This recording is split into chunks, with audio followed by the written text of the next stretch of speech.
Good, beautiful morning. It's another bright, sunshiny day out today. And you know what that means? It's time for another resin project. Today, we're going to be making resin coasters. Nothing special with these. It's just going to be a wood base with the resin coating on top. We're going to be focusing mainly on how to make the resin look the way we want. For these guys, I have a galaxy background on them, but we're actually going to be making a couple different kinds today. Let me go ahead and show you guys what we're going to need for everything today. Alright, so for today's projects, we are going to be needing some wood, some resin, some pigments, some paint, and of course, the most important, our coffee. We will also be utilizing some syringes and little Dixie mixing cups for mixing our resin today. Alright, so the first step in what we're going to be doing today is we're going to go ahead and cut out our square coasters from our piece of wood. So the ones we did here were done 3.5 inches by 3.5 inches. So we're going to go ahead and mark that on our board here with using our little square, and then we're going to go ahead and cut that out. For today, I'm going to be cutting that out on our little miter saw here. You can use just about anything to cut this out. You could use a table saw, a band saw, shoot, you could even use a hand saw. You don't need anything fancy to cut this out. I'm going to use the miter saw just because it's quicker, it's here, it's readable, it's easy to use. So we'll go ahead and see you back as soon as we get that done. Alright, so we're back. We've cut our pieces out. We got nice square pieces here. We've mixed up some acrylic paint. Really, you can use just about any paint on this. The goal we're going for is we just want to paint the background. You could even use like a spray paint if you got it. So what we're going to do, first things first, is I'm actually going to put down a little bit of wax paper here just to protect my table. This isn't necessary. If you got a kind of scrap workbench you don't mind getting a little paint on, this is fine. We'll probably want to do the same thing when we go to do the resin pour. So I'm going to do, I've got plenty of these, but for this particular video, I'm going to do 2 white and 2 black backgrounds. And then we'll go ahead and do our resin over top of those and see how they look, how they came out, and what we might tweak in the future, and what we will stick with in the future. So I'm just going to go ahead and paint these backgrounds, and I'll see you guys back once these are all painted. Alright guys, so one of the things we can do to really increase the visual effect on this, especially for the black one, we'll try it with the white one, see if it works. I don't know if it'll have the same effect or what kind of effect we can get with it, but we'll try. But with the black one, if we take a little bit of that white paint and we just flick the brush just ever so much, it's going to splatter some white dots right onto that black canvas. And it's going to give us this very Starry Night space kind of look. So I'll go ahead and do it right here real quick for you guys. So we just want just a tiny amount on our brush. Then we're going to take our one piece that we want to do, and then we're just going to gently flick the brush. And you're just going to do this until you feel like you have a coating and a consistency that you want. This will vary from person to person on what they find they like and what they're comfortable with. For me, I like it a little heavier. Some people may want just the tiniest accent. So we'll go ahead and show you real quick up close what it looks like. So up close, this is what we're looking at.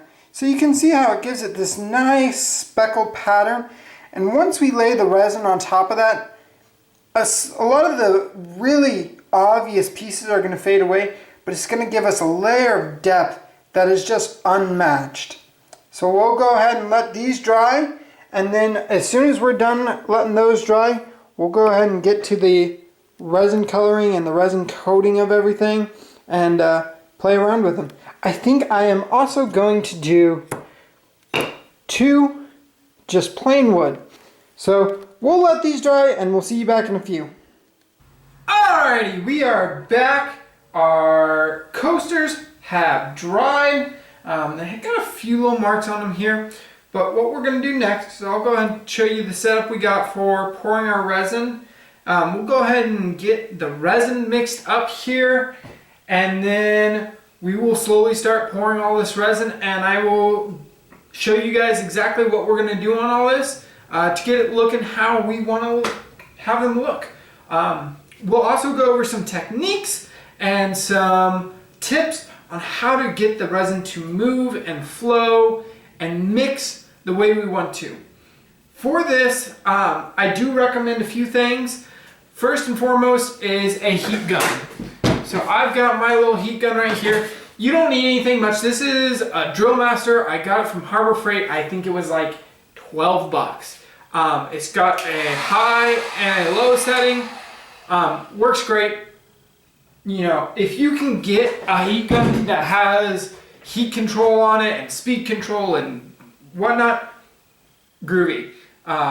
Just gonna be better, gonna give you more control.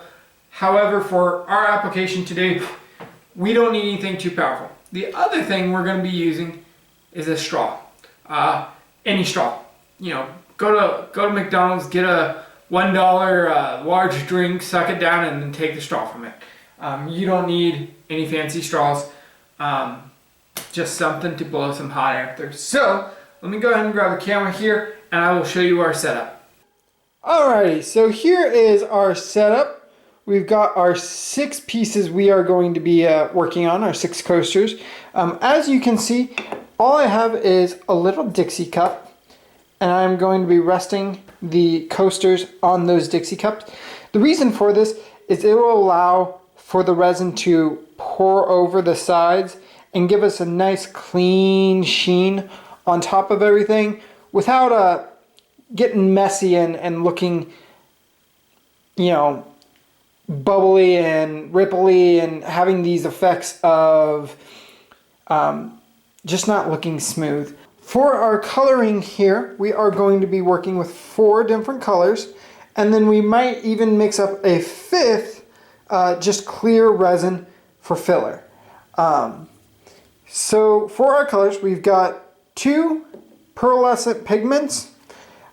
These are wonderful, wonderful pigments. They create very, very beautiful resins.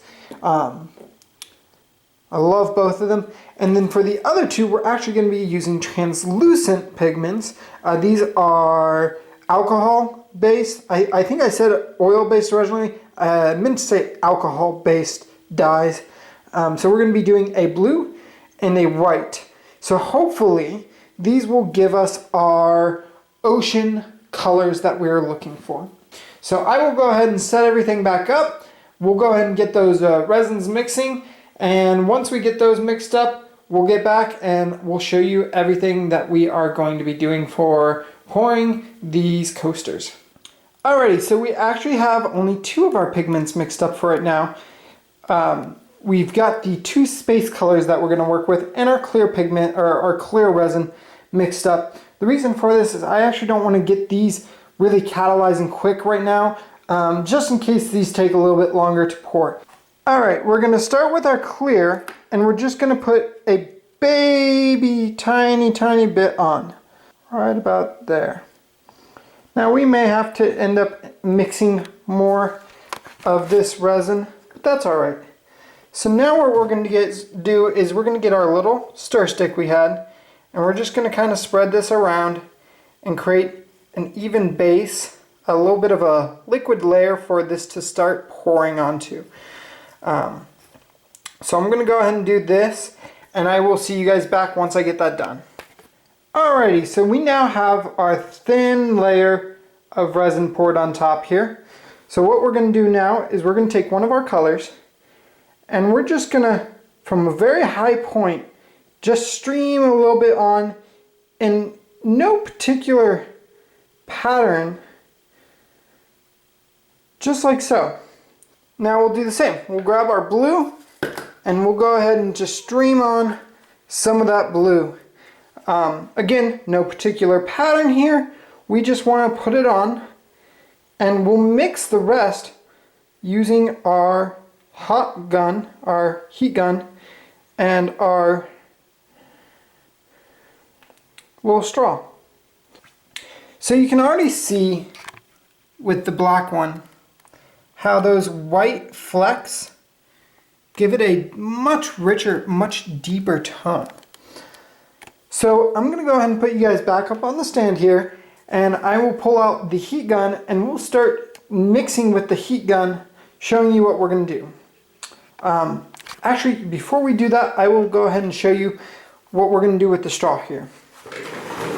So when we're mixing with the straw, we're just going to be blowing through, and we're going to utilize the heat of our breath as well as the air moving through the straw to push the resin around and give it some interesting effects. So here we go.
So now we're getting some really interesting mixtures here. So I'm going to set you up now and we'll hit it with the heat gun. And what we're going to do with the heat gun is the heat gun will actually help give us these fade lines to really give it this galaxy-esque tone and something just not on this earth. So let me set you up and I'll show you what we're talking about. Alright, so we got our heat gun here, so let's go ahead and start warming this up. We're just going to start on the low setting, start kind of high up, and we're just going to start moving that resin around. Find any lines you want to break up and blend in, and just start pushing those around some. The heat gun can make some bubbles and some popping features occur in your resin, and those can be some really cool, interesting effects. Now, you do have to be careful because this is rather easy to overdo. So you don't want to overdo it. You don't want to get it to the point where the resin is so liquid it's just sloshing around and it's blending into each other and it's folding into each other. You want to leave it where there's some definitions and details. And then with this one, I'm noticing some dry spots. I'm just going to take just the tiniest bit of clear resin and just drizzle it on those dry spots to kind of fill them up here. So we'll let this sit and dry now. We'll move on to our next two, which are going to be that beach tone. So we're going to follow the exact same steps, and I'll see you guys back once we get that clear coat on and we've got our resin mixed up. Alrighty, so we got our next two with our clear layer on it, and we're going to go ahead and mix it up. Now, looking at this, I feel like a blue background to mimic the ocean, maybe even like a teal green, would have been a better option than white and black. It's kind of what we had, so it's kind of what we went with. But we'll play around with it and see what it looks like and how it works. And then we might, in later time, actually do one with a blue or a green background to see how it looks and turns out. But we'll go ahead and get them pouring on. So you can see with this one how it really fades that color out. And if we had a blue background, that would look a lot like waves tumbling in. Alright, so those are our 4 coasters. As I said, we'll probably take these last two, do them up with a green and blue background, mix up some more blue and whites, and see what we can get and see if we can make it look a little bit like an ocean rolling in. So we'll see you guys back in a bit here. We got our pieces, and I wanted to show you a few of the little things we did to clean them up and just add a little bit of niceness to them. So for these, for example, we went in and we also painted the edges.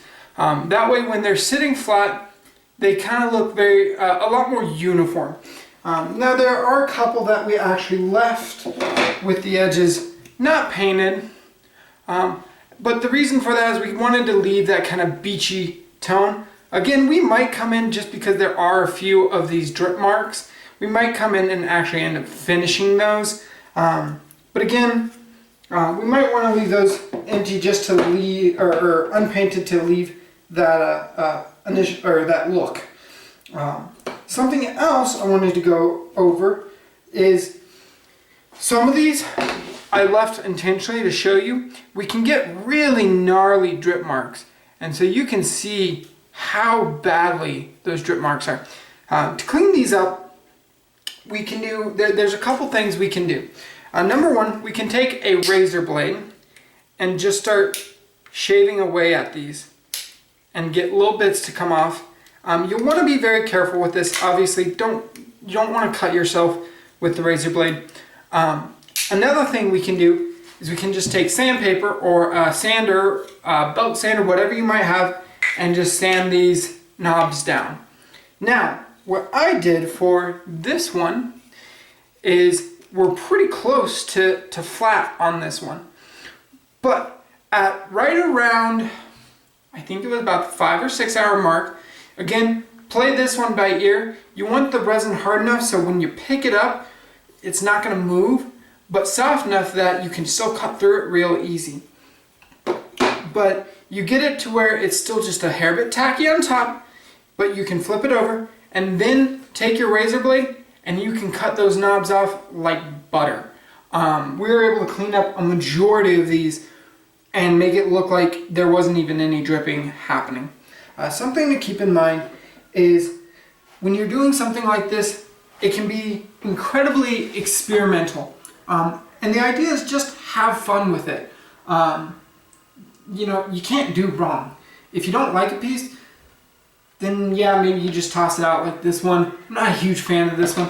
I'm still going to keep it because it's a great reminder and a great learning point for me.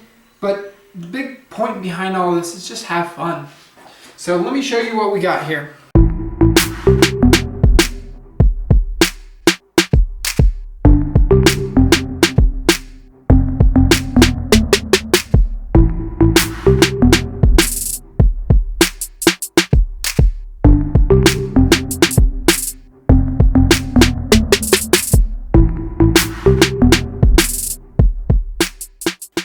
Alright, and that's all I have for you guys today.